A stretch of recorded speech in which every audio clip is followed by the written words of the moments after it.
রাতে খাওয়া দাওয়া করতে বসে গিয়েছি, আর হাতে দেখো লুচি আর থালায় তরকারি। তার কারণ বলতে পারতো যে বাটিতে করে তো নিতে পারতে, সত্যি কথা বলতে গেলে প্রচুর খিদে পেয়ে গেছে, আমি বাটিটা ঝামেলা করিনি, ওর জন্য থালার মধ্যেই নিয়ে নিয়েছি। আর দেখো আমরা মা ছেলে দুজনেই আসন করে বসেছি চেয়ারে। আমরা যে নিচে বসে খেতে পছন্দ করি এটাই তার প্রমাণ। বলে না রক্ত কথা বলে, সেম টু সেম, তাই তো? একদম একদম। হ্যাঁ, কিন্তু রূপক বাবু আবার পা ঝুলিয়ে বসে। রূপক বাবু কিন্তু পা তুলে বসে না। আমি আর ছেলে মানে যখন একটু মনে করি একটু মানে আয়েস করে খাবো, তখন পা উঠিয়ে এরকমভাবে পা তুলে নিই চেয়ারের উপর। এভাবে খেতে দারুণ লাগে।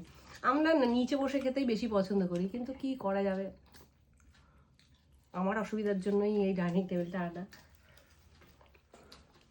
আলুর তরকারিটা কেমন হয়েছে না? দারুণ হয়েছে। দারুণ হয়েছে। আর লুচিটা লুচিটা তো মানে একদম কোনো কথা হবে না, অসম। অসম, মা বলে অসম। তো চলো রাতের খাওয়া দাওয়াটা সেরে ফেলি, আবার কালকে সকালে আসছি। Good night.